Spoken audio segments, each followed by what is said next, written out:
Donc, on va faire une présentation qui logiquement doit durer une petite heure. Ça dépendra essentiellement de notre niveau de bavardage, des questions que vous allez nous poser.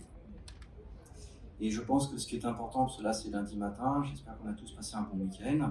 Il a fait beau, c'est sympa, on n'est pas si loin des vacances que ça, donc tout va bien. N'hésitez surtout pas, bon là j'essaye de plaisanter pour démystifier le truc, mais n'hésitez surtout pas à nous poser des questions. D'accord? Je pense que le but, en plus on n'est pas nombreux, ce qui est logique à cette heure-là en ouverture d'un salon, mais vraiment l'objectif c'est qu'on puisse vous apporter quelque chose.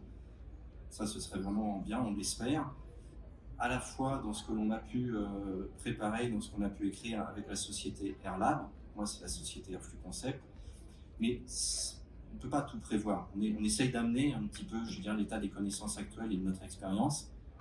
Vraiment, très sincèrement, si vous avez la moindre question par rapport à des préoccupations personnelles que vous avez, par rapport à des préoccupations d'un projet ou de ce que vous avez vécu, ou quelle que soit l'interrogation, vous n'attendez pas à la fin d'un chapitre, vous n'attendez pas à la fin de la slide, on est tous ensemble, là vous nous interrompez, vous dites oh, stop, il y a un truc que j'ai pas compris, ou ça, moi je l'ai vu de telle manière, et comment vous le voyez, etc. etc. D'accord? Que ce soit le plus vivant possible.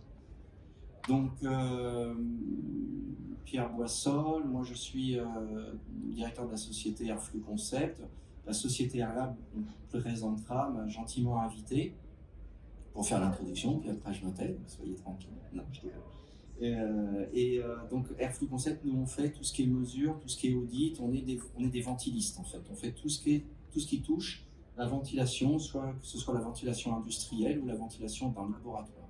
Donc on ne vend pas de matériel, on essaye d'avoir du conseil et de la métrologie. Voilà. Bonjour à tous, donc Sébastien Douvry, donc moi je suis le responsable des ventes France chez Airlab. Donc Airlab, on est fabricant de systèmes à filtration, de haute infiltration, de sorbane à filtration, de haute infiltration. Et donc en fait cette présentation, on l'a fait effectivement en collaboration avec Pierre, donc Airflux Concept, pour pouvoir partager deux approches vraiment différentes en tant que de mon côté fabricant d'équipements à filtration et Pierre plutôt pour la partie contrôle et régulation des flux dans le laboratoire. Ce qui permet aussi pour vous de pouvoir avoir des axes de questions totalement différents et pour nous pouvoir y répondre le plus précisément possible. Voilà, c'est pour ça qu'on fait une présentation en collaboration et on espère en tout cas qu'il va y avoir de l'échange. Effectivement, comme l'a dit Pierre, on n'est pas nombreux, donc le but c'est vraiment qu'on puisse interagir ensemble et pas forcément lire les slides une par une et que ça soit assez monotone. N'hésitez pas à nous interrompre tout simplement et puis on discute ensemble.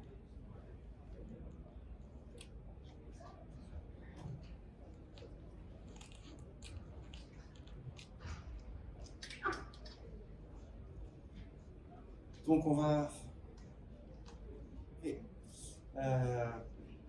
Donc là, les slides vont nous permettre de guider un petit peu ce qui va être évoqué au cours de cette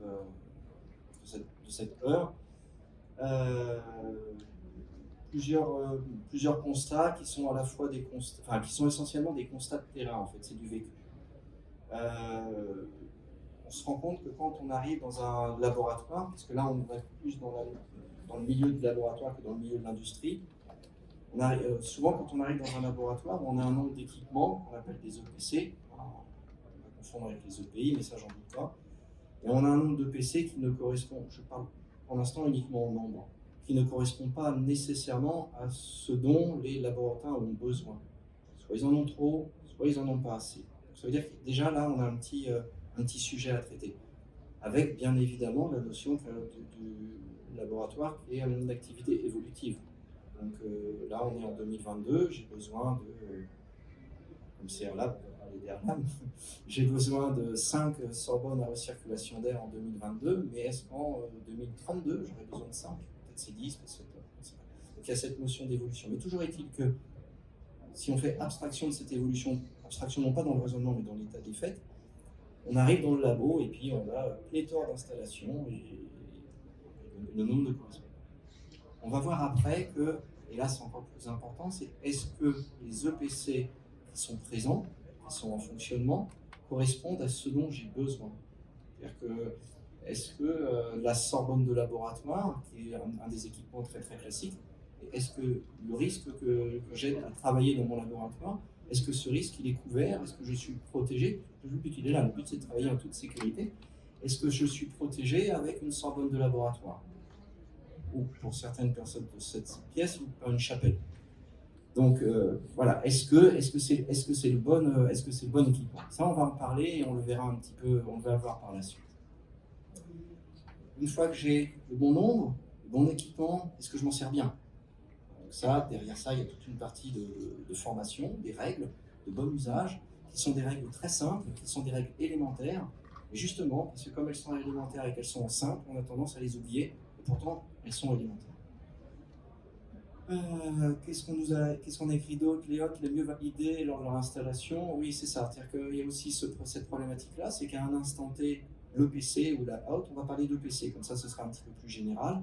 Le PC, il est en bon nombre, c'est le bon équipement qui correspond à mon risque et à ce que je fais, et je l'ai validé, parce qu'on est des gens sérieux. Alors, attention, tous les EPC ne sont pas validés. Hein. Moi, j'estime qu'en France, on a 50% des EPC qui sont validés. Alors quand je dis 50%, comme ça je ne me trompe pas tellement, c'est la moitié, c'est peut-être 40, c'est peut-être 60, voilà. Mais 50% ne sont pas aberrants. Donc vous avez encore aujourd'hui des équipements qui arrivent dans le laboratoire, qui sont livrés, qui sont mis en service, qui ne sont pas contrôlés. Donc en fait, s'ils ne sont pas contrôlés, on ne sait pas s'ils fonctionnent bien. Donc tout le raisonnement que j'ai eu avant, oui, mais ce n'est pas avéré, puisque de toute façon ça n'a pas été contrôlé. Donc ça, c'est vraiment c'est dommage. Et comme il n'est pas contrôlé, mais je ne sais pas si avec le temps, la dérive qu'il aura est une dérive qui est acceptable ou pas, justement par rapport à ce T0 qui serait le temps initial, enfin le temps initial de la validation.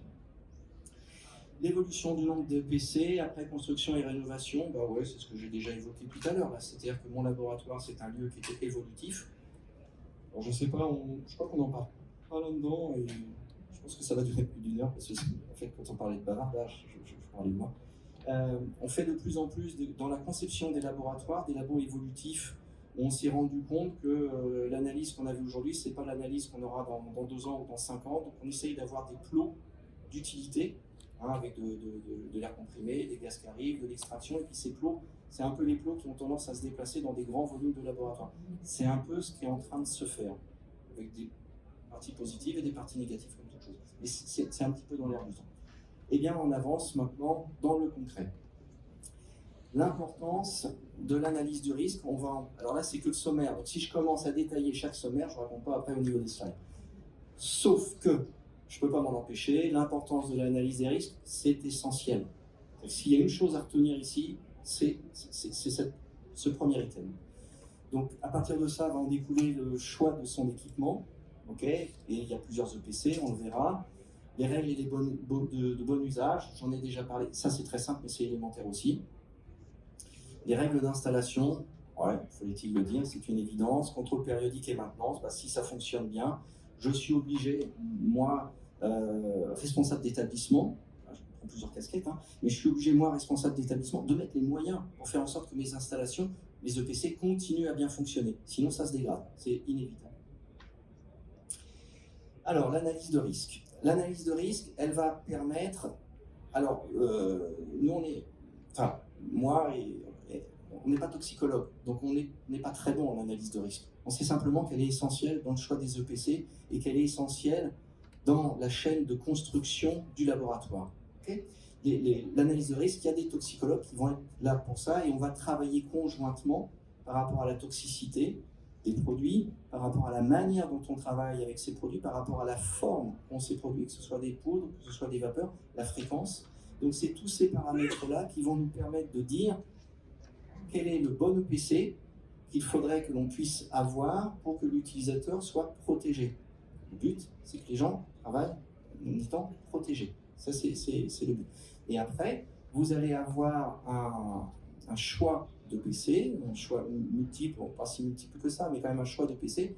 Et vous, en tant que décideur, vous allez orienter votre choix en fonction de cette adéquation qu'il y aura entre l'analyse de risque, ce dont j'ai besoin, et ce que l'EPC me donne comme satisfaction, comme contrainte aussi, mais comme assurance de protéger mon utilisateur. Donc c'est lié quand je me tourne, c'est lié aux produits chimiques utilisés, au procédé d'utilisation, durée, fréquence. Bon, voilà. Ça, c'est assez clair. Est-ce que vous avez des questions par rapport à cette analyse de risque ou mes confusions ont été assez claires? Bon, cool. Situation à risque. Donc là, on a décrit différentes situations qui sont évidemment, qui vont d'une manière chronologique. Hein, alors une bouteille d'acétone, qui est stockée, elle est fermée, enfin elle est fermée, elle est stockée dans une armoire ventilée, s'il vous plaît. Il n'y a pas de risque, à condition que l'armoire soit ventilée. Alors nous, dans les labos, moi je suis rarement avec un chemise, je suis souvent en code de travail. Donc on se balade dans les labos, le nombre d'armoires ventilées de stockage, qui ne sont pas ventilées, c'est des armoires de stockage, hein, et une armoire ventilée, juste pour vous donner une information, c'est le taux de renouvellement que l'on va chercher à avoir, donc le débit d'air que l'on va aspirer pour faire en sorte que les produits ne corrodent pas, et puis quand j'ouvre mon armoire, je ne me prenne pas plein le nez, c'est entre 10 et 20 volumes heure. Une armoire ventilée, ça fait facilement 1 mètre cube. On est en train de parler de 20 mètres cubes heure, ce qui n'est strictement rien en termes d'énergie. Alors oui, c'est quelque chose en termes de conduit, il faut un moteur, il faut un réseau, il faut un registre, etc. Mais c'est 20 mètres cubes heure. Une Sorbonne de laboratoire, pas avec filtration, parce que ça c'est un des aspects des produits d'Airlab. Une Sorbonne de laboratoire, c'est 800, 1000 mètres cubes heure. Donc, vous voyez, entre 20 mètres cubes heure pour stocker mes produits et puis mes 1000 mètres cubes heure. Et aujourd'hui, là, avec les événements qu'on connaît tous, c'est le coût de l'énergie. On ne va pas faire nos calculs, mais c'est justifiant, quoi. Et on voit encore, on voit beaucoup de choses, mais on voit encore des Sorbonnes de laboratoire qui servent de lieu de stockage. C'est un luxe effroyable, quoi. Vous allez dépenser 1000 mètres cubes heure, ou l'équivalence d'un 1000 mètres cubes heure avec la compensation, et on verra ça un petit peu après avec tout ce que ça induit, alors versus 20. Bon, voilà, c'est une aberration. Donc ensuite, on peut avoir une phase de travail où on va avoir, je me mets vraiment de côté, remplissage, bécher, bouteille, risque d'exposition. Bah là, il y a un risque d'exposition. Évidemment, si on travaille n'importe comment, ça se passe mal. Et puis après, on peut avoir soit de la chauffe, soit aussi des systèmes où on va avoir une rotation, où on va avoir un mouvement. Donc ça montre que c'est même produit utilisé, le risque n'est pas le même. Donc c'est vraiment ça l'analyse de risque. Donc donc c'est Cédric, Cédric Eric, qui est le directeur de la société Airlab, qui avait fait ces slides. Et donc c'est pour ça que lui, il a étudié le risque dans son contexte. Le contexte, c'est qu'est-ce que je fais? Le contexte, c'est la phase de travail. Sachant qu'on peut avoir, sur un même poste de travail, différentes phases de travail. Bah, évidemment, on va prendre la phase dite la plus à risque. Les règles générales de prévention, éviter les risques, suppression si possible.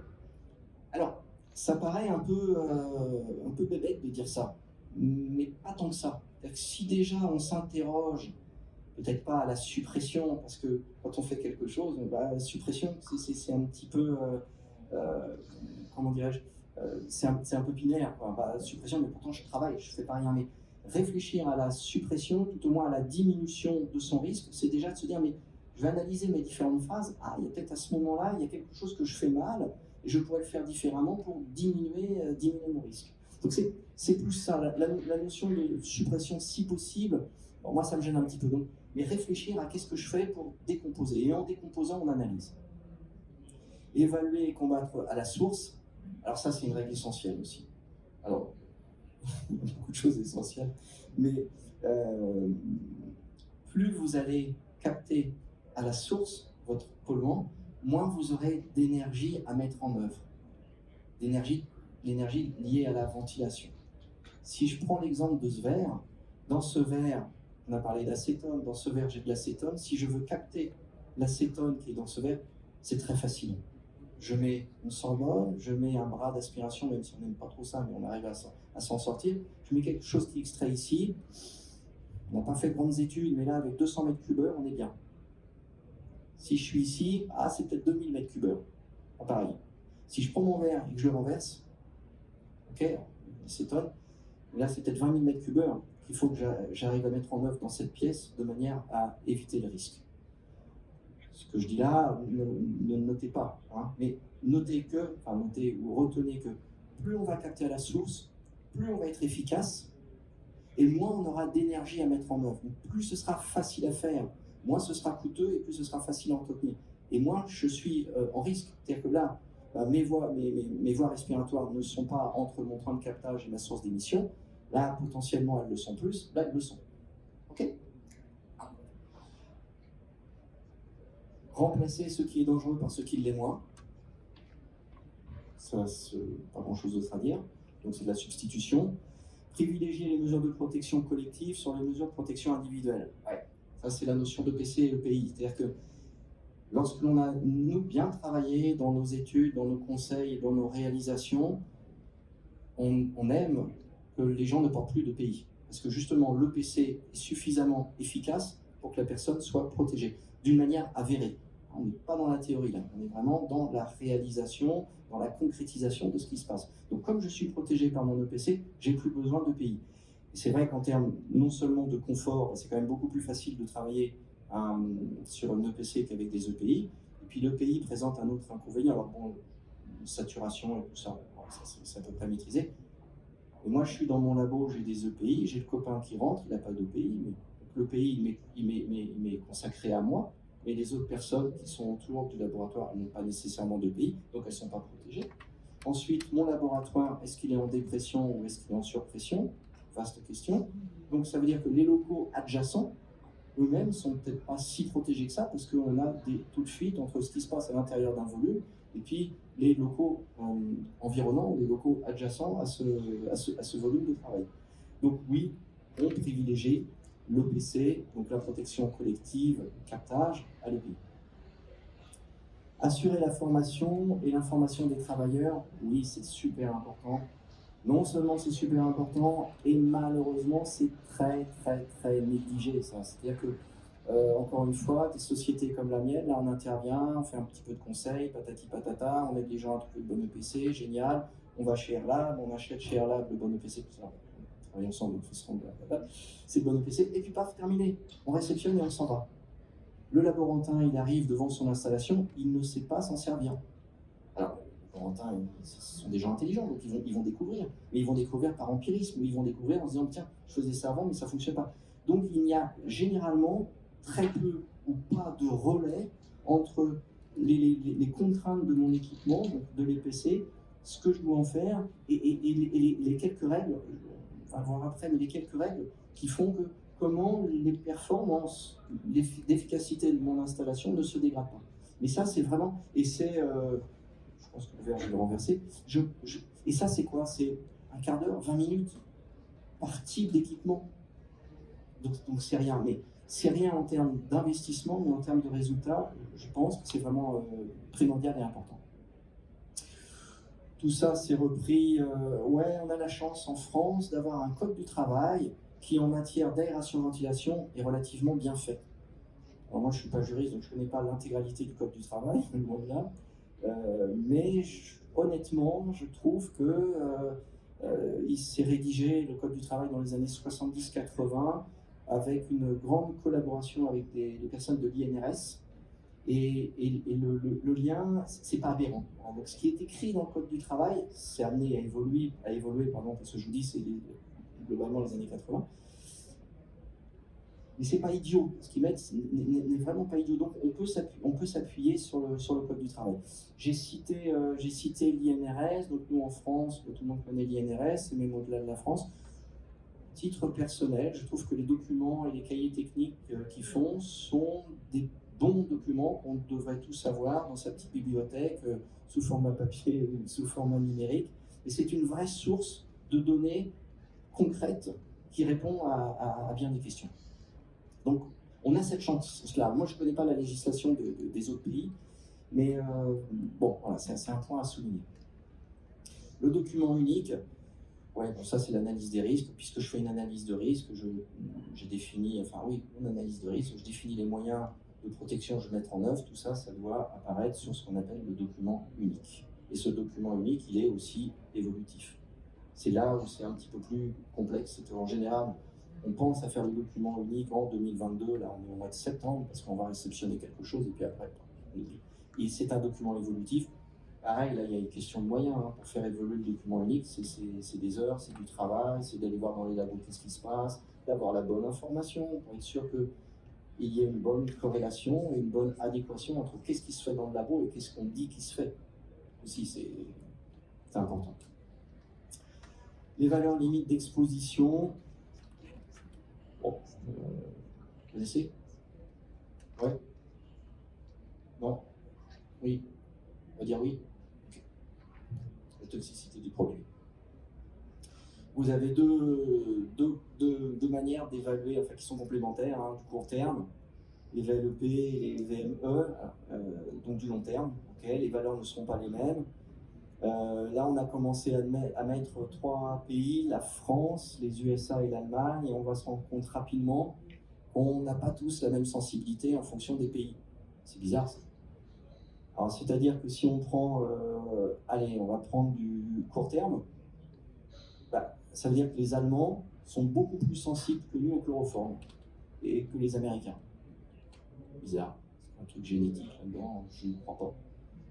Donc, enfin, quand je dis je crois pas, c'est une mauvaise blague. Donc ça veut dire que quand vous allez avoir une toxicité déclarée dans un produit, elle n'est pas nécessairement déclarée la même dans un autre produit. Et quand dans votre propre pays, il n'y a pas de valeur limite d'exposition qui est définie, parce que certains produits sont en cours d'étude, c'est l'INRS surtout qui travaille là-dessus, bah, le bon réflexe c'est d'aller voir ce qui se fait ailleurs.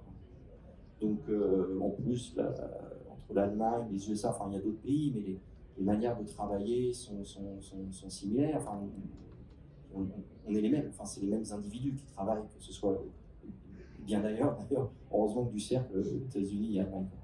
Donc grande différence assez flagrante entre différents pays. Le formol, pareil, un autre exemple, l'acétone, et ça continue, et voilà, du 1000, 500, etc.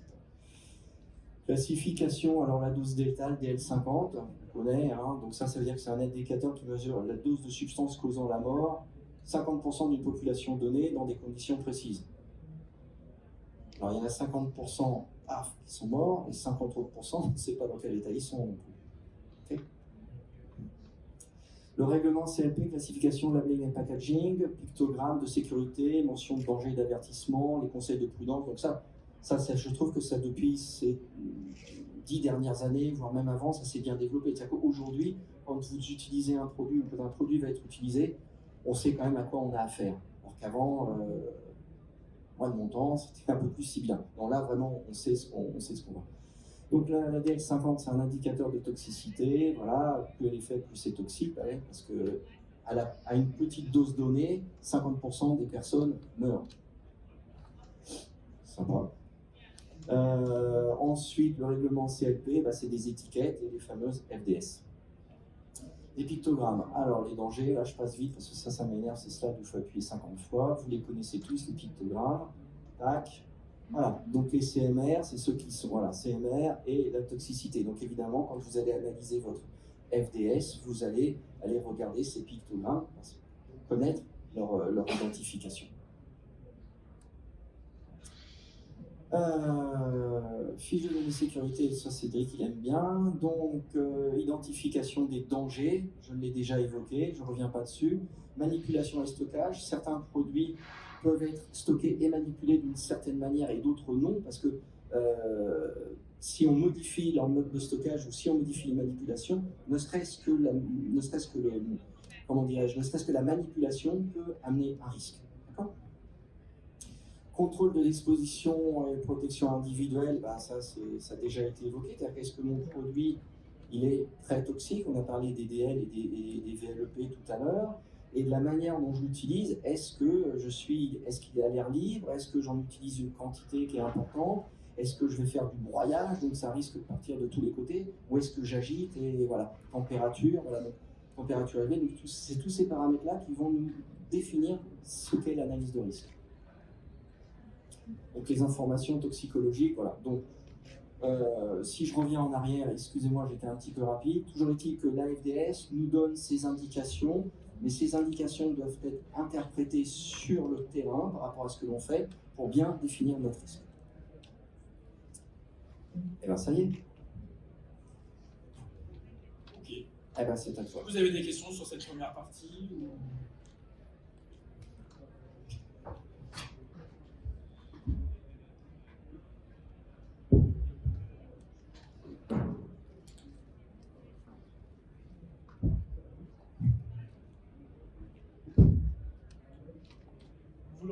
Vous l'aurez compris, l'analyse de risque en fait, est essentielle en fait, dans le choix de l'EPC dans l'aménagement de votre laboratoire. Tant au niveau de l'aménagement aérolique de laboratoire, mais aussi pour l'analyse de risque chimique, parce que une Sorbonne à extraction va avoir le fonctionnement en extrait vers l'extérieur. Une Sorbonne à filtration, forcément, on a de la filtration particulière moléculaire, donc on est limité en termes de manipulation. Donc déjà, lorsqu'on va choisir son EPC, ce qui est important, c'est déjà de voir les normes qui se réfèrent à cet EPC. Parce que ça va forcément aussi orienter votre choix. Donc en France, on se base principalement avec la norme AFNOR, mais sur l'international, on est plus sur la norme ISO. Donc la norme, c'est le document de référence sur lequel vous pouvez retrouver toutes les valeurs de seuil, toutes les valeurs de contrôle qu'il doit y avoir sur votre pays. Sur votre PC. Donc le PC, bien évidemment, doit avoir des contrôles annuels, des contrôles à l'installation et aussi des contrôles de routine. Tous ces éléments, vous les retrouvez dans les cahiers de normes qui sont fournis avec les appareils. Donc, fonctionnement d'une Sorbonne raccordée. Donc, vous connaissez tous la Sorbonne à extraction. On aspire l'air via un moteur qui est généralement placé en toiture, avec des débits plus ou moins importants selon le modèle de la Sorbonne, et on extrait sur l'extérieur. Tout ça, c'est une conformité à la norme NFX 1475 et la NFX 15206 qui déterminent les seuils de qualification de la Sorbonne à extraction. Donc, bien évidemment, on extrait de l'air du laboratoire vers l'extérieur, donc tout ça doit être compensé. On doit prévoir une compensation d'air pour que le flux de circulation d'air dans le laboratoire reste constant. Ça évite d'avoir des dépressions et le phénomène de porte qui ne s'ouvre plus lorsque l'air n'est pas suffisamment compensé. Je vais juste, il y a un point complémentaire à ça qui est très très important. À partir du moment où vous avez un moteur d'extraction, vous allez extraire. Et avant mon moteur, je suis en dépression puisque j'aspire. Et j'ai bien fait de venir. Hein.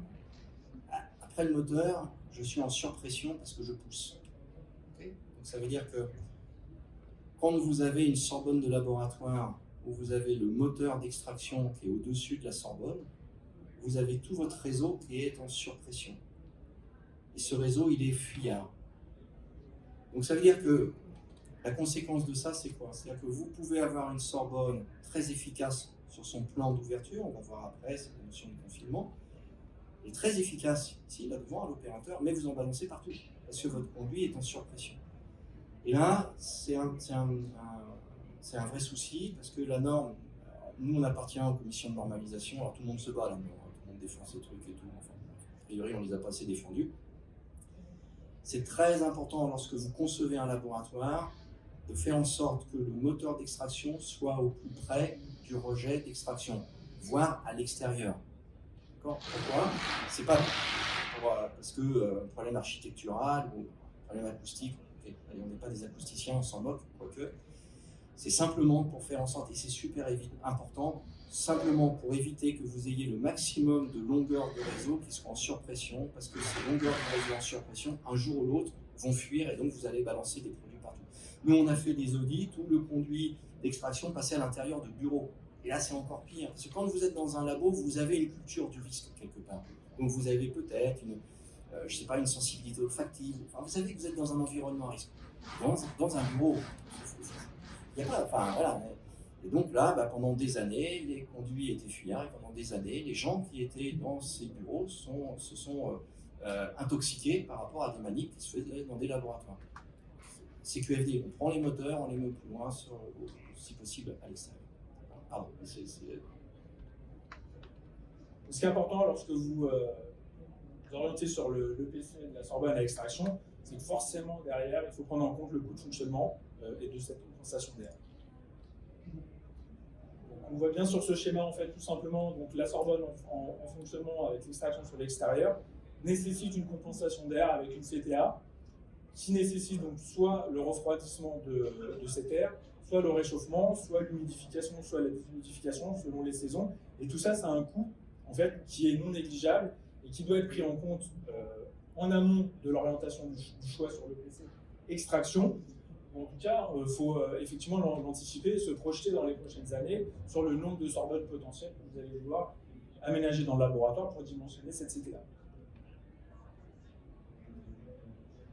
Donc, les Sorbonnes d'extraction, donc Sorbonne raccordées, on en a parlé tout à l'heure, sont soumises à des normes. Donc la norme EN 1475. Et après, en fait, vous avez plusieurs sous-parties de cette norme qui vont déterminer plusieurs points de contrôle, donc, notamment les exigences de sécurité, les méthodes d'essai sur site, les recommandations, et la norme NFS 15206 qui va déterminer les seuils pour l'essai de confinement. Donc ça, c'est la partie forcément qui est mis en avant et qui intéresse, c'est ce qui garantit que lorsque vous êtes en manipulation dans la Sorbonne à l'extraction, vous êtes en sécurité et que rien ne ressort au niveau de cette Sorbonne. En complément, ça veut dire que la norme européenne définit comment faire les choses. Au niveau européen, tout le monde travaille de la même manière. Mais par exemple, les Allemands ne vont pas avoir, je reprends les Allemands parce que tout à l'heure ils ont été cités dans notre tableau développé, les Allemands vont utiliser cette méthode-là, mais ils n'auront pas les mêmes seuils de conformité que nous on a en France qui ont été définis, donc 0,1 ppm, définis par l'INRS. Donc c'est la même manière de mesurer, mais ce n'est pas le même résultat attendu. C'est assez proche, mais quand même, c'est pas... voilà. Voilà. C'est pour ça que dans chaque pays, chaque continent, c'est important de se référencer aux normes en vigueur sur chaque EPC, sur chaque. Donc, en termes de contrôle, donc sur une Sorbonne extraction, on a généralement une ouverture guillotine, une ouverture maximum de 400 mm pour rester en zone de sécurité. Et en fait, on doit contrôler avec un anémomètre la vitesse d'air en façade. Donc ça, c'est au niveau de la vitesse d'air en façade de l'EPC Sorbonne à raccordement. Pour la partie confinement, donc vous connaissez peut-être le gas tracer SF6. Donc c'est un test qui est réalisé sur site pour la partie Sorbonne à extraction. Donc on place effectivement un capteur sur le plan interne au niveau de la façade et on doit détecter moins de 0,1 ppm en sortie, donc ce qui permet de garantir le confinement de la manipulation au sens général. Voilà en fait la méthode de calcul hein, pour ce coefficient de confinement. Bon, le but c'est pas de rentrer dans le détail de tout facteur, hein, que Pierre peut le faire, mais c'est juste pour savoir comment on détermine en fait lundi matin, si je veux. Enfin, bon. Non, le facteur de confinement, c'est exactement ce que tu dis. C'est-à-dire que c'est aussi, on parle de rétrodiffusion. C'est-à-dire que la rétrodiffusion, c'est qu'est-ce qui ressort de mon EPC. Okay, parce que de toute façon, c'est pas une boîte à gants, c'est pas un isolateur, c'est pas une boîte à gants. Donc il y a obligatoirement quelques molécules qui vont ressortir. Donc le confinement, la réception que tu as décrite là avec le gas tracer SF6, je vais juste parler 2 minutes du SF6, mais c'est ce qui permet d'assurer que l'équipement, dans son environnement d'implantation, c'est-à-dire qu'on a le soufflage qui est juste à côté, qui vient perturber, parce que évidemment le bureau d'études il s'est dit oh ben moi le soufflage j'ai de la place, je vais le mettre là, hein, je ne vais pas le mettre un petit peu plus loin. Il y a même encore aujourd'hui, hein, alors moi ça fait longtemps que je suis là-dedans, mais ça s'améliore, mais ça s'améliore vraiment doucement, quoi. Vous avez même des BE, hein, alors j'imagine s'il y a beaucoup de BE dans la salle, mais pas tous les BE évidemment, voilà. Et vous avez des BE qui vont dire on vient compenser au plus près de la Sorbonne parce que c'est là qu'elle extrait, quoi. Et non, c'est l'inverse qu'on veut. On veut compenser le plus loin possible pour qu'il n'y ait pas de perturbation sur notre équipement. Donc, autre règle, très simple, on va compenser, on va souffler, c'est drôle, hein, on va souffler le plus loin possible de manière à ce que notre flux de soufflage ne vienne pas perturber l'écoulement laminaire quelqu'un a des lunettes de soleil, donc ça va. Bref, ne viennent pas compenser, ne viennent pas perturber l'écoulement aérolique de notre sorbonne. Je donne toujours un exemple. Je donne toujours un exemple. Un flux, quand vous êtes dans un laboratoire et que vous sentez une perturbation d'un flux, d'accord, c'est toujours du soufflage. C'est jamais de l'extraction. Toujours. Il y a un exemple qui est fabuleux, parce qu'on l'a tous vécu et j'espère qu'on va le vivre encore, c'est quand on éteint les bougies de son gâteau d'anniversaire, on les souffle et on les aspire pas. Et pourtant, c'est le même débit. Celle-là, regarde, une bougie, on la souffle, d'accord? Parce que l'énergie donnée avec le flux de soufflage est beaucoup plus directionnelle. Alors que quand on va aspirer, on est nettement moins directionnel. Donc la perturbation dans un labo, elle est avec notre gâteau d'anniversaire, la bougie qui est soufflée, et non pas en aspirant, on n'arrivera pas à éteindre la bougie. Non, mais c'est... Alors moi, ça c'est pas ma présentation. Sur ma présentation, je mets toujours des petites photos. Là, vous avez compris que j'essaie plutôt de m'amuser. Moi, mais... Alors il y a cette photo de l'enfant qui souffle son gâteau d'anniversaire. Je suis certain que vous allez vous en souvenir, parce que c'est tellement vrai en fait. Donc la perturbation aérolique dans un labo, c'est le soufflage. Donc quand je conçois mon labo, je raisonne sur comment je vais souffler, non pas comment je vais extraire. Je ne parle pas des EPC, hein, ça c'est autre chose. Je parle d'une ventilation générale.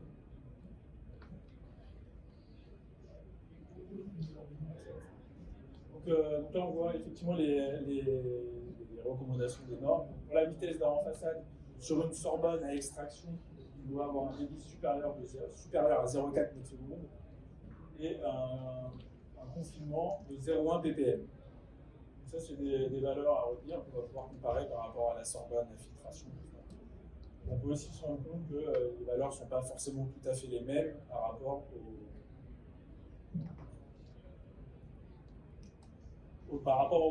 selon les pays.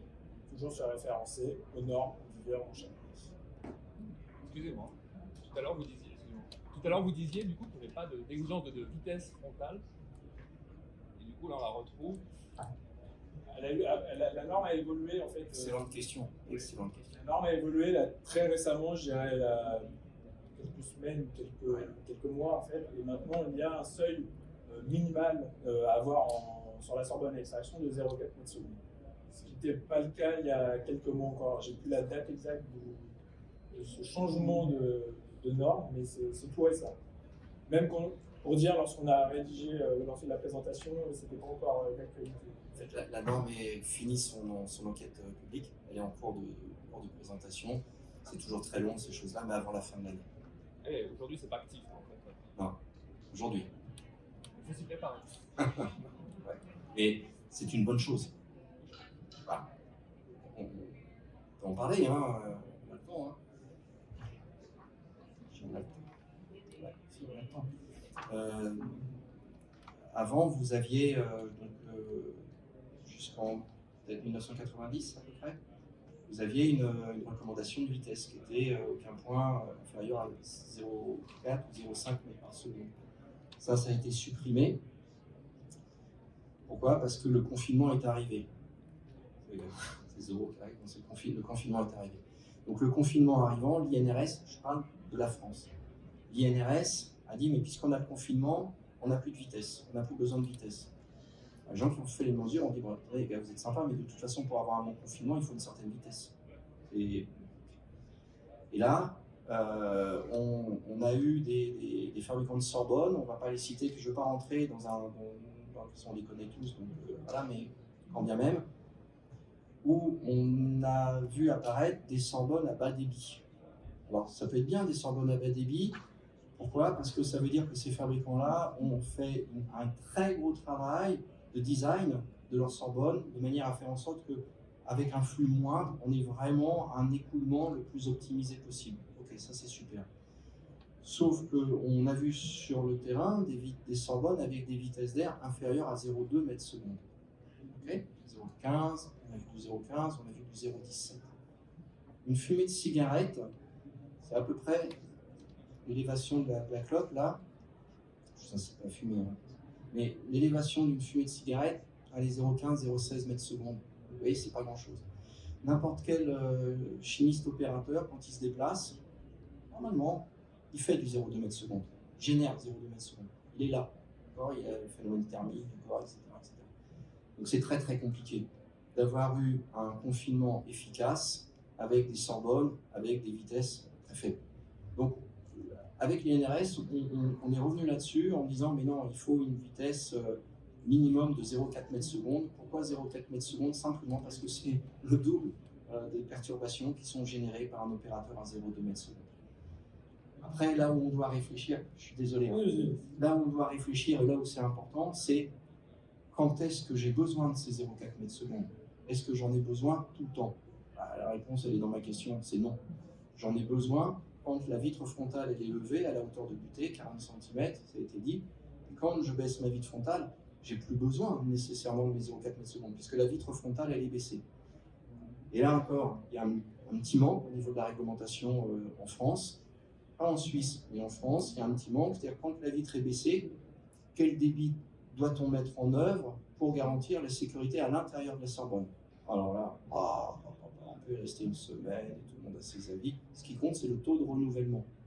C'est-à-dire que mon volume de Sorbonne, mon volume, là, combien de fois je vais devoir le renouveler pour m'assurer qu'en cas de problème, ou aussi en cas de manipulation un petit peu fuyante, ce qui est à l'intérieur de ce volume-là soit évacué. Vous avez de la chance, c'est entre 200 et 250 volumeurs. C'est-à-dire que quand on se dit, on est à ma vitre est baissée, je prends le volume interne de ma Sorbonne, allez, 1 mètre cube, ou globalement un petit peu, allez, 1 mètre cube, peu importe, parce que ça se mesure, et bien on sait que quand la vitre elle est baissée, je vais devoir mettre une extraction de 250 mètres cubes par an. On peut pousser à 300 TR, mais bon, déjà 250, on est bien, sur une Sorbonne classique, on est bien. Donc ça veut dire que quand vous prenez une Sorbonne de laboratoire avec du 0,4 mètres secondes sur sa longueur linéaire, 0,4 mètres secondes, on doit être sur du 700 mètres cubeurs à peu près linéaire. Hein, voilà. Donc ça veut dire qu'on va passer grosso modo de 1000 mètres cubeurs pour une Sorbonne de grande dimension, on va passer de 1000 mètres cubeurs à, arrondissons, à 300 mètres cubeurs. Okay, donc vitre baissée. Et on dit ça aussi, et c'est une vérité vraie, c'est des vérités fausses. Une Sorbonne, en règle générale, en France, elle est ouverte en position de travail entre 1 et 2 heures par jour. Okay, la nuit, non. Le week-end, non. Les vacances, non. Il y a des analyses maintenant qui se font de plus en plus en continu. Je ne parle pas des salles d'enseignement quand c'est des salles de TP. Là, c'est autre chose. Là, c'est tout est ouvert, etc. Et dans un laboratoire d'analyse, de recherche classique, entre 1 et 2 heures par jour. Donc, réfléchissons, et c'est pour ça qu'on a fait évoluer la norme, réfléchissons sur la variabilité du débit d'extraction entre les 1000 mètres cubeurs versus 300 mètres cubeurs, plutôt que de se battre, mais ça j'insiste et volontairement, plutôt que de se battre sur 0,4, 0,25, 0,30, etc. C'est ça le centre de la protection des personnes, c'est là. Et ça va complètement dans le sens des produits que fabrique Airlab aussi, parce qu'eux, ils sont sur un système avec filtration. Donc on est vraiment complémentaires par rapport à ça. Mais ne vous battez pas sur un débit d'extraction avec une vitesse à 0,35, 0,4 ou quoi que ce soit, entre 1 et 2 heures par jour. Donc, et là, les gens seront protégés. Par contre, il faut avoir des Sorbonnes dites à débit variable. Et il faut que j'arrête après, mais ces Sorbonnes à débit variable, il faut aussi que les gens aient la discipline, on l'a vu tout à l'heure, de baisser la vitre frontale. Parce que sinon, le débit, lui, il ne va pas diminuer. Soit ils sont disciplinés, ils baissent la vitre, soit on les réprimande, et à force de réprimander, ils le font, et il faut qu'ils le fassent. Soit vous avez des Sorbonnes qui sont avec des vitres motorisées, et la vitre va descendre toute seule avec une temporisation. Donc c'est bien parce que ça a pris un petit peu sur justement les différentes Sorbonnes à extraction, où on met en avant, et il faut vraiment s'orienter dès maintenant en fait, sur les Sorbonnes à débit variable. Tout simplement le coût de l'énergie, on est tous concernés aujourd'hui, on en entend assez parler à la télé, mais donc en entreprise on est également concerné, et si là bien un point sur lequel on peut intervenir rapidement et faire des économies d'énergie, c'est déjà en s'orientant sur des Sorbonnes à débit variable. Ça c'est vraiment c'est vraiment d'actualité. C'était pas voulu, mais voilà, on y est confronté aujourd'hui. Donc dès à présent, lorsque vous avez des projets, vous orientez sur des Sorbonnes à extraction, il faut obligatoirement, en tout cas on vous conseille fortement de déjà vous orienter sur des Sorbonne à débit variable. Ça limitera énormément les coûts justement de fonctionnement. Sorbonne à acide, c'était juste pour un petit slide sur les Sorbonnes d'acide qui sont une conception un peu différente sur le mode de fonctionnement que nous avons vu tout à l'heure. Alors, les Sorbonnes ou haute infiltration, c'est des Sorbonnes qui sont équipées de filtres particulaires et ou de filtres moléculaires selon les manipulations et qui sont en fonctionnement uniquement sur une prise secteur, donc c'est une prise de 100 enveloppe. Donc c'est une bonne alternative, en tout cas lorsque l'analyse de risque est bien réalisée aux Sorbonne à extraction. Même si le but est très clairement, c'est pas d'opposer la Sorbonne à extraction et la Sorbonne à filtration, ça reste complémentaire dans un laboratoire. Donc en termes de fonctionnement, on est sensiblement sur le même principe, on est sur de la protection du manipulateur, on aspire l'air du laboratoire, sauf qu'on le relargue dans le laboratoire. Donc tout ça à travers des filtres donc particulaires ou moléculaires, comme je viens de faire. Je vois rien. On peut baisser un petit peu la... Non Donc filtration moléculaire et particulière pour avoir un air totalement purifié qui est relargué dans le laboratoire. Comme on l'a dit tout à l'heure, le but, c'est pas de se balader avec des EPI dans le laboratoire, c'est que toutes les personnes qui gravitent autour de la Sorbonne ou dans le laboratoire puissent circuler en sécurité. Donc, on doit être garant de cette qualité d'air. En termes de fonctionnement, forcément, c'est beaucoup plus restreint dans le laboratoire. Tout simplement, on n'extrait pas de l'air de laboratoire parce que c'est un débit nul, on prend l'air, on le relâche dans le laboratoire, donc on n'a plus toute cette compensation d'air à prévoir, cette CTA, qui, même si le laboratoire doit de toute façon avoir un renouvellement d'air de fonctionnement, on a pu, lorsque vous orientez sur l'EPC à filtration, on n'a plus du tout cette contrainte, ce qui va dans le sens économie d'énergie au sens global, lorsqu'on sait le coût de fonctionnement d'une CTA. Donc pour la France, c'est la norme NFIS 15211. Vous allez retrouver toutes les caractéristiques de fonctionnement d'une haute infiltration. Alors, haute infiltration, Sorbonne à recirculation, ETRAF, on entend encore tous ces termes dans le laboratoire, mais ça décrit bien souvent le même équipement, Sorbonne à recirculation. On vous décrit les normes aussi internationales, à savoir qu'il va y avoir la norme en discussion, en préparation, une norme européenne qui va regrouper la norme NFIS 15211, donc la norme française, et la norme chinoise, qui, en termes de sécurité, font partie des normes sur la filtration les plus strictes au monde. Tant mieux d'avoir des exigences très importantes au niveau de la filtration. Donc, au niveau de la norme NFIS 15211, on impose une vitesse d'air en façade. Façade type à guillotine, type Sorbonne à extraction, donc on l'a dit tout à l'heure, et ça va être vrai très prochainement, supérieur à 0,4 m/s. Pour tout ce qui est façade vraiment sur haute infiltration, ça va être façade type reverso, façade à voler. On doit avoir une vitesse d'air en façade comprise entre 0,4 et 0,6 m/s. Ce point est très important. Il ne peut pas être inférieur à 0,4, tout simplement, c'est que sinon, toutes les particules, qu'elles soient liquides ou solides, on ne peut pas garantir qu'elles sont aspirées et qu'elles vont monter jusqu'au filtre. On ne peut pas avoir un débit d'air supérieur à 0,6 pour pas que les particules passent trop rapidement dans les filtres moléculaires et on veut garantir qu'elles soient captées ou absorbées à 100%. Donc ça, c'est des points de contrôle importants qui sont faits à l'installation, qui doivent être faits en routine et qui sont faits à chaque qualification de la Sorbonne à recirculation. En termes de confinement, donc, on est sur les mêmes caractéristiques qu'une Sorbonne à extraction. Donc la norme NFIS 15206 qui détermine le seuil de confinement, donc on l'a dit tout à l'heure, 0,1 ppm. Donc on utilise aussi le gaz SF6, le gaz traceur SF6 pour faire cette qualification, mais ça c'est fait en interne chez nous parce que forcément c'est un test qu'on ne peut pas réaliser sur site. Voilà le mode de fonctionnement donc le test d'efficacité de filtration. Donc la norme NFIS 15211 en termes d'efficacité de filtration impose de détecter moins d'1% de la VLEP du produit chimique ciblé lorsqu'on fait un contrôle sur site à la sortie du filtre moléculaire. Donc, moins d'1% de la VLEP, donc là vous voyez un petit peu comment on fonctionne, le schéma explique.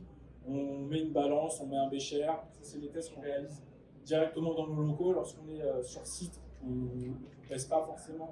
On met directement un photomètre électrique à la sortie du filtre moléculaire.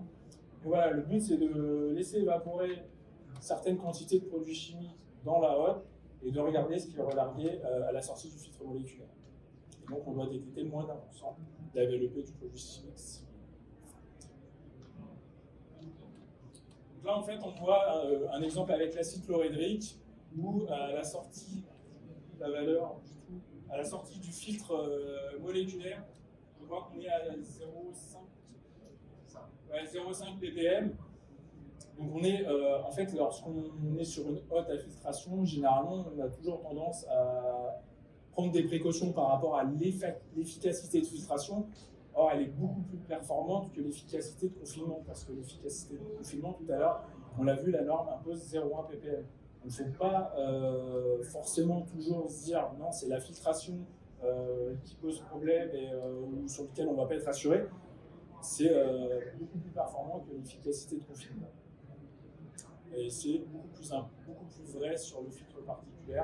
On utilise dans les hottes généralement le filtre pH14, donc c'est le même type de filtre qui est utilisé dans les salles blanches pour la manipulation de tout ce qui est particulier, donc manipulation de poudre.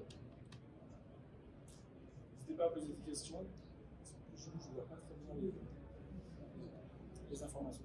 Conformité à la norme. Donc, bien évidemment, lorsqu'on fait une installation, une qualification, une maintenance, on doit vous délivrer un document qui doit reprendre toutes les valeurs qui ont été prises, donc vitesse d'air en façade, test de saturation des filtres, et tout ça doit être mis dans un document officiel qui doit vous être donné. De même, lorsque vous achetez une hotte à filtration chimique, peu importe où vous l'achetez, le fabricant, vous devez obligatoirement avoir ce qu'on appelle un chemical listing. C'est un dictionnaire, une encyclopédie qui reprend toutes les molécules qui ont déjà été testées avec les filtres moléculaires.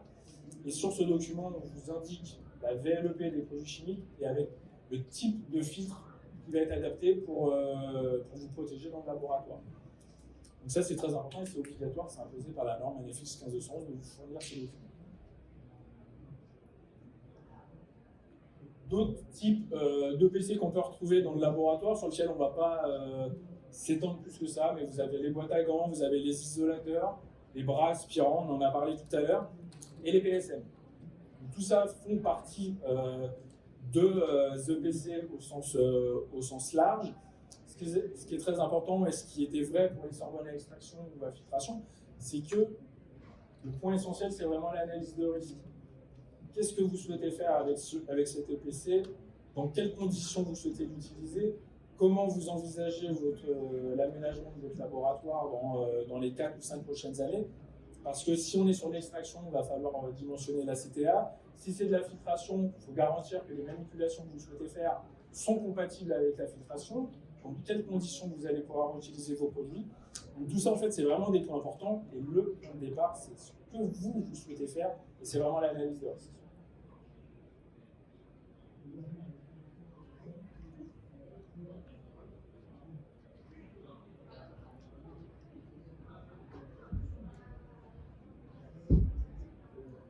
Il n'y a pas du tout possibilité de faire de l'ombre. Hein.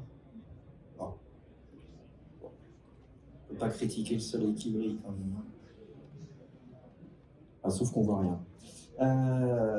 Ça, c'est un extrait d'un document de l'INRS qui reprend quelques règles de base de comment et où installer sa sorbonne de façon à faire en sorte qu'elle ne soit pas perturbée ni par une autre sorbonne. Évidemment, si on les met face à face avec un passage trop près, elles vont se perturber l'une à l'autre. Si je suis contre une porte, si je suis contre un mur et tout ça. Donc ça, c'est des règles d'implantation qui sont importantes, qui sont à respecter. Je ne suis pas très convaincu quand je dis ça. Pourquoi ? C'est important, mais ce qui est vraiment plus important, c'est ce qui a été dit tout à l'heure, l'analyse de risque, toutes ces notions de vitesse et tout ça. Donc, nous, ça nous arrive dans des labos d'avoir une sorbonne, par exemple, qui est contre un mur, qui est face à un mur. Si on a des bonnes vitesses et qu'on n'est pas perturbé par le soufflage, ça va quand même passer. Donc, c'est bien de s'en inspirer mais c'est quand même pas, c'est pas un facteur limitant. Voilà, vraiment là, on est dans la notion de recommandation. Je sais même pas du tout, je vois pas du tout le slide de quoi il parle. Attendez, on va essayer de deviner, parce que logiquement, c'est ce que c'est, quoi. Garder la façade. Ouais, ok. Donc ça, c'est des bonnes règles d'usage d'une Sorbonne. Première règle, faire en sorte que vous avez sur les Sorbonnes, là, qu'on soit en Sorbonne à extraction ou Sorbonne à recyclage, c'est la même chose, vous avez une butée mécanique. Cette butée mécanique, c'est Pavlov, c'est-à-dire que je l'ouvre, paf, jusqu'à cette hauteur-là, je sais que je suis protégé parce que jusqu'à cette hauteur-là, les Sorbonnes ont été validées dans cette configuration d'utilisation, entre 40 et 50 cm. Quand je dépasse ma butée, je ne suis plus protégé. Un petit peu, mais on ne sait pas comment on est protégé, donc on n'est plus protégé. Par contre, évidemment, si j'ai besoin d'installer une colonne, si j'ai besoin de faire une manipulation, ou impérativement je dois lever ma vitre, je vais lever ma vitre, ce n'est pas une vitre qui est fixe. Mais je sais que je ne suis plus protégé, donc je vais faire attention, je vais peut-être utiliser le même produit. Après, quand on a des Sorbonnes avec un usage où on a obligatoirement des colonnes, et on a besoin de... Ça, je vous avais dit, je le sentais. Alors, je ne sais pas si ça porte bonheur ou malheur. C'est le cristal qui porte bonheur. Bon, moi, je ne pense pas que ça porte bonheur. Attendez. On dit chez nous, ça c'est fait. Qu'est-ce que je disais? Oui, si vous avez besoin d'accéder sur des hauteurs importantes, dans ce cas-là, il existe des Sorbonnes de laboratoire avec des coulisseaux latéraux. On baisse et puis on a des fenêtres, on peut venir ouvrir d'une manière latérale pour accéder en partie haute. Ok, super, mais dans ce cas-là, est-ce que mon débit va varier en fonction de l'ouverture de ces parties-là? Il faut que ça varie en fonction de ça. Donc garder la façade mobile le plus fermée possible, ou tout au moins en respectant cette hauteur d'utilisation. Ok.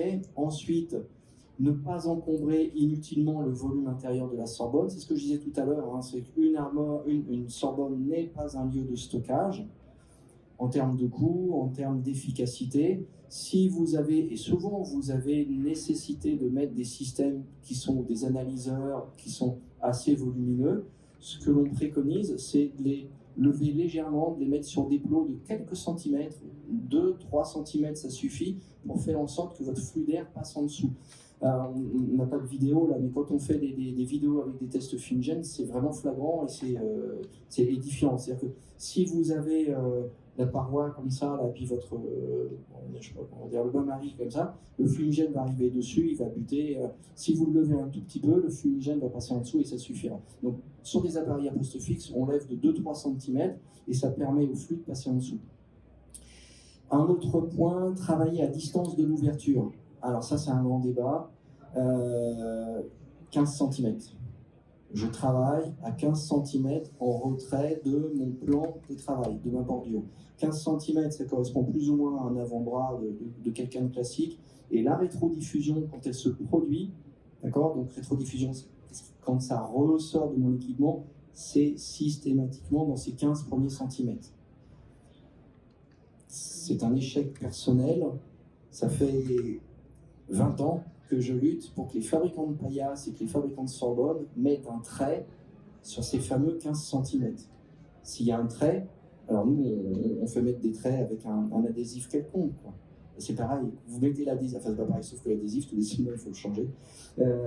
Quand vous avez un adhésif, un trait rouge, je peux vous assurer que quand je vais stocker, quand je vais manipuler, je vais le mettre derrière ce trait rouge. Et si je ne l'ai pas, c'est très difficile de visualiser pendant 15 cm, et je suis devant. Et on se bat, et moi je me suis battu, et bon voilà, ce sera l'échec de ma vie, pour qu'il y ait sur les Sorbonnes de laboratoire ce fameux trait qui permettrait aux gens de dire travailler à l'intérieur de la Sorbonne. Voilà. Donc, bon, voilà. Face à un échec, c'est pas grave, mais vraiment travailler à l'intérieur 15 cm, c'est à peu près un avant. Ne pas introduire la tête dans l'enceinte, sauf s'il y a une volonté de suicide. Voilà, j'en dirai pas plus. Ne pas obstruer les zones de ventilation, donc les zones d'extraction. Hein. Parfois, vous avez des Sorbonnes où vous faites des essais, vous les protégez, donc on met un papier craft, on met des trucs comme ça et on vient obturer les ouïes d'ouverture, les ouïes d'aspiration. Bah, évidemment, à partir du moment où j'obture, je n'ai plus la même efficacité parce que je n'ai plus la même extraction et je n'ai plus la même répartition à l'intérieur de ce volume. Et ensuite, ne pas désactiver les alarmes de l'enceinte. Ouais, l'alarme, elle sert à prévenir en cas de rupture du débit d'extraction. L'alarme, elle n'est pas là pour vous embêter. Alors, il faut que l'alarme soit bien réglée, qu'elle ne se mette pas à biper, parce que c'est une alarme au niveau de la norme, c'est sonore et lumineuse. Le sonore, ça gêne personne. Le lumineux gêne personne, c'est le sonore qui gêne. Donc, on peut mettre un chewing-gum dessus, on peut mettre, vraiment des combines extraordinaires. Non, il ne faut pas le faire. Le but, c'est de dire, vendredi, quand j'ai quitté mon labo, ça ne sonnait pas, donc j'étais protégé. Lundi, il s'est passé quelque chose, peut-être que des gens sont intervenus, il y a peut-être eu des travaux ou que sais-je, et ma Sorbonne bip, donc ça veut dire que je ne suis plus protégé parce que j'ai plus le même débit. D'accord. Vous avez des questions par rapport à l'usage des Sorbonnes? Je tiens sur le fait que ces informations sont vraies pour l'extraction et pour la filtration. Les alarmes sont sensiblement les mêmes et les conditions d'utilisation sont les mêmes. Les mêmes exigences et les mêmes bonnes pratiques de manipulation. Juste une question. À l'inverse, le rayon d'action pour les bras, dont vous parliez tout à l'heure, oui. on considère qu'on a un point, je dirais, acceptable dans quel rayon diamètre. Ouais, super. Un bras d'aspiration, c'est un système qui n'est pas en coffrant. D'accord? Il a son efficacité. Je peux plus prendre le verre parce que je vais me couper. Mais il a son efficacité, vous l'avez dit, uniquement en fonction de sa distance versus le point d'émission des polluants. Je vais prendre le risque de casser un deuxième verre.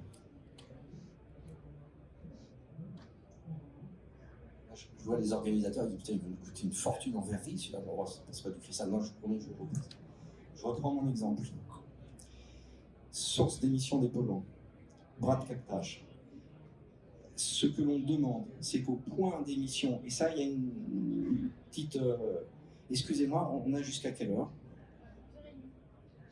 Bon. On doit, au point d'émission des polluants, induire une vitesse d'air de captage comprise entre 0,25 et 0,5 mètres par seconde.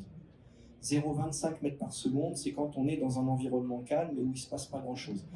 Attention, on n'aura jamais la même efficacité de protection et de protection et de captation des polluants, la même efficacité de captage avec un bras qu'avec une Sorbonne ou avec un système en coffrement. Donc là, je réponds intégralement à votre question du bras.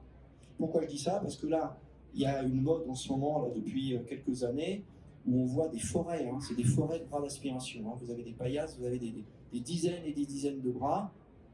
C'est pas des Sorbonnes, c'est le Canada Dry, mais même pas le Canada Dry. Enfin bref, donc je reviens sur votre question précisément. On demande à ce qu'au point d'émission des polluants ici, on ait une vitesse comprise entre 0,25 et 0,5 mètres secondes. 0,25 dans une atmosphère très calme, 0,5 quand ça commence à turbuler un petit peu, où on a une émission. Voilà. Donc, on va mesurer, c'est là où c'est bien. On va mesurer, allez, c'est plus ça. On va mesurer la vitesse d'aspiration que l'on a dans notre plan d'ouverture du bras et on va calculer la décroissance logarithmique de cette vitesse par rapport à sa distance. Et on a ici par exemple un bras qui fait 25 cm de diamètre, je mesure 2,5 mètres secondes, donc 2,5 mètres secondes, 25 cm de diamètre, 3600 boum, j'ai un débit, je ne sais pas, quelques centaines de mètres cubes, mais par cette fonction logarithmique, on va définir la distance maximale d'utilisation pour laquelle on conserve encore cette vitesse d'aspiration de 0,25 mètres secondes, si c'est 0,25 mètres par seconde qui ont été définis. Donc, quand on dit, certains organismes de contrôle font des mesures et ils disent, là j'ai un bras qui fait 25 cm, donc je peux travailler jusqu'au double de mon dimensionnement du bras, jusqu'à 50. C'est n'importe quoi, c'est débile, c'est juste débile. Voilà. Ce qu'il faut, c'est induire une vitesse d'air suffisamment directionnelle à ce point-là. Donc là, vous avez la formule de calcul qui est dans un des documents de l'INRS, peut-être ED 795, je ne sais plus, mais c'est les principes généraux de ventilation.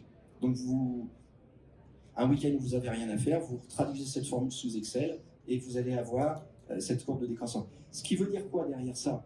C'est que quand on contrôle un bras d'aspiration et que l'on va dire aux utilisateurs, à condition que ce bras d'aspiration il soit mobile. Souvent, les bras d'aspiration, c'est pas plus mal, ils sont utilisés à poste fixe. au-dessus d'un petit chromatographe ou je sais pas quoi, il y a un petit peu de truc qui s'évapore, je le mets là à poste fixe, ça me suffit. Et quand c'est un bras avec manipulation, on doit systématiquement indiquer sur l'étiquette de contrôle de ce bras, vous pouvez vous en servir jusqu'à, et là ça devient très rigolo, 3 cm, 7 cm, 15 cm, 20 cm. Alors pourquoi c'est rigolo? Parce que si vous mettez 4 cm, la personne va dire, attendez, moi je ne travaille pas à 4 cm. Bah oui, non, vous ne travaillez pas à 4 cm. Mais ça veut dire quoi? Ça veut dire que votre bras d'aspiration n'est pas fait pour ce que vous faites. Okay? Mais vraiment, j'insiste, c'est quelle est la vitesse que ce bras doit induire au point d'émission des polluants. D'autres questions?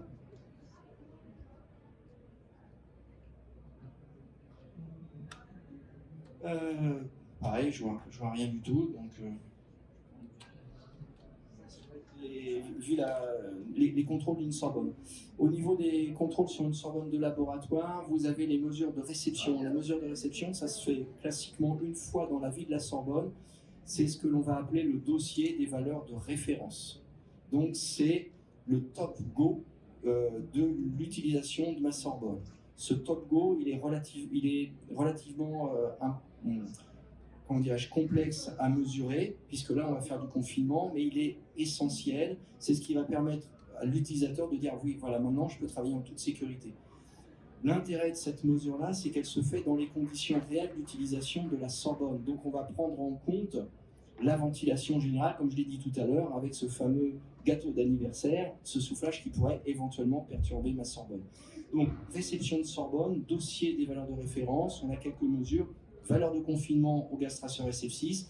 Le gaz traceur SF6, on est en train de réfléchir à un gaz de substitution parce que pour l'environnement, c'est vraiment quelque chose de pas correct du tout parce qu'il a un ion fluoré. Donc il a un indice de carbone très très élevé. Mais la substitution aujourd'hui fait pas consensus. Mais ça viendra. Parallèlement à ça, on fait des mesures de vitesse d'air frontal qui ont déjà été décrites tout à l'heure, et puis un test fumigène, puis 2-3 autres petites mesures qui nous permettent d'identifier le bon fonctionnement de la Sorbonne. Et ensuite, tous les ans, on va venir vérifier la non-dégradation de ses performances aéroliques sans faire de confinement. Pourquoi? Parce que le confinement, ça coûte cher. Donc on va vérifier uniquement les vitesses d'air frontal pour s'assurer, plus 2-3 autres petits paramètres, les vitesses d'air frontal pour s'assurer que ces vitesses d'air frontal sont dans une mesure, alors 10%, 15%, 20% quand on est un peu lâche, mais 6000, dans une fourchette, donc allez, retenons 15%, donc dans les 15% des valeurs des vitesses d'air frontale qui ont été mesurées lors des essais de réception. Okay. L'éclairement, clairement, ça éclaire ou ça éclaire pas, ça c'est vraiment binaire. Les entretiens, vérifier les clapets anti-retour, propreté vide, mécanique. Oui, la mécanique de la face avant, ça c'est important parce que j'ai insisté tout à l'heure sur le fait de baisser la vitre frontale. Je baisse la vitre frontale, qu'est-ce qui se passe? 1000 m3, 300 m3. Et si je ne peux pas baisser la vitre frontale, deux aspects. Si je ne peux pas baisser la vitre frontale parce qu'elle est trop dure, parce que le cap s'est mis de travers, parce que ci, parce que ça, je ne peux pas baisser. Donc, je n'ai pas mon économie d'énergie 300 versus 1000. Mais en plus, en cas de problème, s'il se passe quelque chose à l'intérieur de ma Sorbonne et que je veux rapidement me protéger en baissant la vitre, je ne peux pas. Donc, alors à 40 cm, moi je ne suis pas très grand, mais même 40 cm, mais je m'en prends plein de ventre parce que je ne peux pas me protéger en abaissant la vitre. L'abaissement de la vitre frontale, c'est l'équivalent des lunettes de sécurité. Quand on rentre dans un labo, on dit mettez vos lunettes de sécurité. La vitre frontale, elle a la même fonction. Mais je dois être capable de la baisser assez rapidement. Et c'est vrai qu'on voit sur des Sorbonnes anciennes, il faut une certaine traction. C'est pas normal. Ça, je crois que c'est toi, vu la photo. Les filtres, ouais, ça c'est les Sorbonnes à recirculation. Vous avez des questions sur la maintenance des... Oui. Pour les essais de confinement, est-ce qu'en cas d'intervention sur une CTA, oui. Dans une CTA, une étanchéité par exemple, est-ce qu'il faut refaire un test de confinement? Alors c'est un vaste débat. J'aurais tendance à dire oui. À partir du moment où on sait, et je l'ai suffisamment dit, que la bonne efficacité de ma Sorbonne était sous l'influence de mon soufflage de compensation. La quantité d'air que je viens souffler et la manière dont je viens de souffler. Si je modifie ce paramètre-là, En général, je ne le modifie pas pour rien. Si vous modifiez uniquement un aspect thermique, non, pour moi, il n'y a pas nécessité de refaire des essais de réception. Mais si vous modifiez, parce que vous aviez un laboratoire qui était en forte dépression, qu'est-ce que c'est la forte dépression dans le laboratoire? 50 pascal. À partir du moment où vous êtes dans les 50 pascal, ça devient problématique. 100 pascal, il faut vraiment réagir, et 200 pascal, là, vous mettez du scotch et vous ne rentrez plus dans le labo. Non, j'exagère, mais c'est un peu ça. On recherche la dépression, la cascade de pression idéale d'un labo en chimie, c'est entre 10 et 20 pascal. Okay. Donc à partir de 50 pascal, oui, je suis généreux, à partir de 50 pascal, c'est problématique. Donc peut-être que dans ce cas-là, vous étiez à 50 pascal et que vous vous êtes dit, je ne compense pas assez, donc je vais venir souffler plus. C'est un des raisonnements. À partir du moment où vous soufflez plus, vous avez un risque de perturber les EPC. Donc oui, c'est de bon ton de refaire des essais de confinement. Après, si vous avez une vingtaine de Sorbonne, il y a une question de coût derrière ça. Et malheureusement, il y a toujours une question de coût. C'est de se dire, je vais prendre quelques Sorbonnes qui sont peut-être les plus sous l'influence de mon soufflage de compensation, et puis celles-là, si elles sont bonnes, j'estime que les autres le seront aussi. Voilà, donc c'est un peu ça. La règle, c'est à partir du moment où vous allez modifier d'une manière concrète votre installation de ventilation générale, oui, il faut s'assurer que le confinement est toujours bon.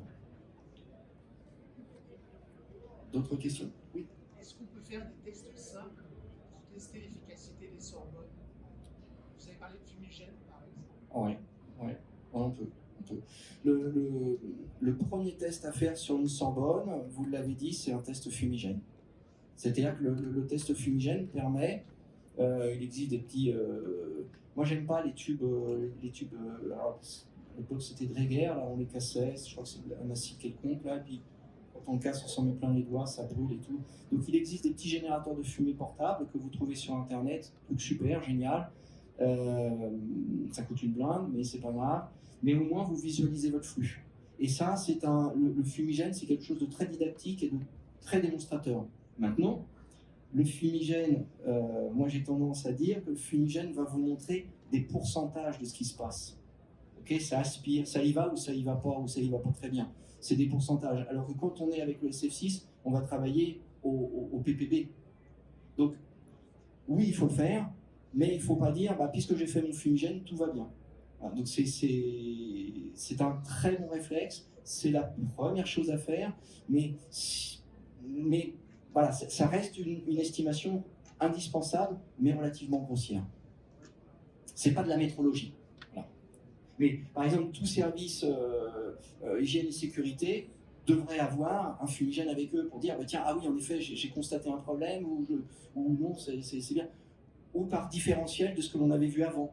C'était mieux avant, le flux était plus directionnel. Une autre question? Oui. Il y avait l'effet les effets de routine. Oui. Vous étiez du coup à plus ou moins 15%. Oui. Quel élément qui vous permet de dire du coup à 16% on est encore bon ou... Aucun. Parce que l'INRS disait 30%, sur des... Ouais, je vais très très mal répondre à votre question qui est intéressante. La mesure en anémométrie se fait avec un FITCHO. Heureusement, on ne mesure plus des vitesses avec des anémomètres à hélice, donc c'est déjà bien. Et un FITCHO de bonne qualité, on est déjà sur du 7-10% d'incertitude de mesure. C'est-à-dire qu'entre une mesure que je ferai aujourd'hui à 10h30 ou 11h et puis une mesure que je vais faire cet après-midi à 15h, je vais déjà avoir une différence. Donc, c'est très complexe, il est pire, mais soit on se met une limite qui est vraiment de 10%, et dans ce cas-là, on va souvent avoir des points non conformes, et qu'est-ce qu'on fait? Et souvent, on ne peut pas faire grand-chose. Soit on se met une limite très très large, comme ça on se dit je suis pas emmerdé, mais oui, mais ma conscience me dit que j'ai peut-être des problèmes. Compliqué, c'est assez compliqué. Alors après, nous ce qu'on préconise, c'est d'avoir déjà une valeur d'incertitude sur la moyenne des points, et non pas point par point. Donc déjà comme ça donne déjà une vision d'ensemble, et évidemment quand on fait ça, on va extraire les points de mesures qui sont non représentatifs. Si vous avez un point qui est obstrué par mon fameux bain-marie qui était là, et puis là j'ai une vitesse de 0,007 mètres secondes, bah, évidemment c'est normal puisque j'ai mon bain-marie, donc l'air ne peut pas passer. Donc ne me dites pas, ah bah oui mais l'année dernière j'avais 0,45 mètres secondes. Ah bah oui mais il n'y avait rien. Okay, donc ça aussi, derrière ça pose la question de la représentativité des mesures et de la répétabilité des mesures en fonction de l'encombrement du volume de ma sonde.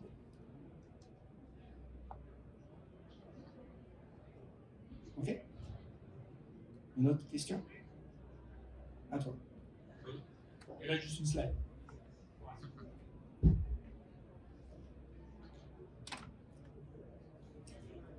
Comme on voit rien, en fait, ça c'est vraiment pour vous montrer un exemple d'analyse de risque qui doit être obligatoirement réalisé lorsque on s'oriente sur le choix d'une Sorbonne à recirculation et qu'on réalise chez Airlab. C'est que lorsque vous sollicitez ou vous sollicitez quelqu'un pour une hôte, on doit déjà partir de ce que vous souhaitez faire.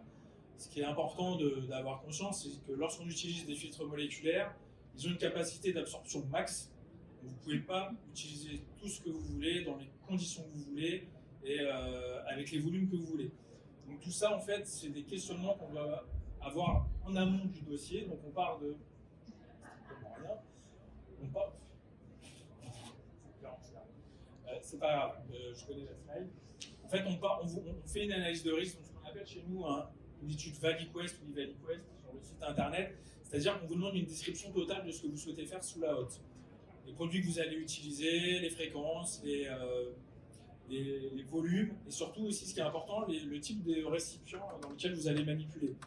Tout simplement de façon assez factuelle et visuelle, si vous manipulez dans des béchers ou si vous manipulez dans des herlaines, la surface d'ouverture n'est pas la même, le taux d'évaporation n'est pas le même, et ça a un impact sur la durée de vie des filtres. Donc tout ça, c'est des questions qu'on prend en compte, alors sur lesquelles on peut aussi vous orienter lorsque vous nous sollicitez, mais c'est vraiment pris en compte dans l'analyse de risque, c'est-à-dire qu'on part de votre quotidien. Toutes ces informations sont étudiées par notre bureau d'études, qui est une équipe de chimistes. Nous, commercialement, on est des commerciaux, on veut vendre à tout prix, mais non, en fait, c'est que là, on est sur des appareils EPC, des appareils de sécurité, donc on doit garantir votre sécurité quoi qu'il arrive pendant toute l'utilisation de l'appareil. Donc l'analyse de risque, en fonction des produits chimiques, on l'a fait avec notre bureau d'études, c'est pour ça que lorsque vous remplissez un ValiQuest, on pose pas mal de questions, on vous demande les FDS, pour regarder la toxicité des produits, la dangerosité, la VLEP des produits chimiques. Suite à ça, on va vous délivrer un certificat avec un go, no go. Oui, ce que vous souhaitez faire, on peut le faire sous une Sorbonne à recirculation, haute à filtration, ou on ne peut pas le faire. Et si on ne peut pas le faire, dans ce cas-là, on décline le projet et on vous oriente sur une Sorbonne à extraction parce qu'on ne peut pas tout faire sous une haute à filtration. C'est pour ça que j'insiste sur le fait qu'on est complémentaire et qu'on n'est pas en compétition avec la filtration et l'extraction. Suite à ça, on vous délivre un certificat. Ce certificat, ça nous permet d'avoir une traçabilité et un suivi du bon fonctionnement de la hotte, des manipulations que vous allez réaliser derrière. Et vous, ça vous garantit une sécurité pendant toutes les durées de vie des filtres qu'on vous a recommandés.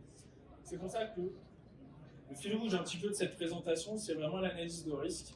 C'est le point du démarrage en fait de votre projet. Et si lorsque vous souhaitez acheter une Sorbonne à extraction, à filtration, si vous n'avez pas d'analyse de risque, posez-vous des questions parce que ça veut dire que est-ce que ça correspond vraiment à l'orientation du laboratoire que vous allez vouloir donner dans les prochaines années? Est-ce que c'est vraiment compatible par rapport à vos manipulations? La typologie de façade, c'est important. On a la chance de pouvoir proposer plusieurs types de façades. Vous avez des façades qui vont être plus adaptées à la pesée, d'autres à des manipulations. Donc tout ça, c'est important de pouvoir en discuter en amont et ensuite vous orienter sur un EPC qui répondra le mieux à votre besoin au quotidien. Donc voilà. J'ai peut-être pas tout décrit, mais comme je ne vois rien de toute façon, c'est pas grave. Voilà. C'était juste pour vous dire, je pense avoir repris l'essentiel du slide. C'est un échange entre vous et entre les vendeurs et l'entreprise qui fabrique pour orienter sur l'EPC. Ce qui est important, c'est les EPC, c'est ce qu'on a dit tout à l'heure. Il faut une analyse de risque, ça nécessite une qualification à l'installation, ça nécessite de l'entretien, ça nécessite de respecter les bonnes pratiques de manipulation, les bonnes fréquences de remplacement des filtres. pour pouvoir travailler en sécurité, parce que là on est sur les Sorbonne extraction de filtration, on l'a déjà dit, sur de la protection du manipulateur, mais aussi des personnes qui gravitent autour. On est garant de la qualité de l'air dans le laboratoire en fonction générale. Voilà. Merci à tous. Si vous avez des questions, n'hésitez pas. Vous pouvez aussi venir voir notre stand E44 et F39. On expose nos hôtes, nos PSM, une Hbox, voilà, plusieurs appareils.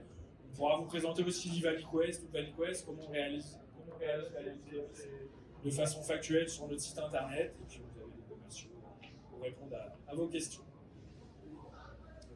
C'est bon. Merci en tout cas de votre attention pour cette Merci à vous. première réunion matinale. Merci.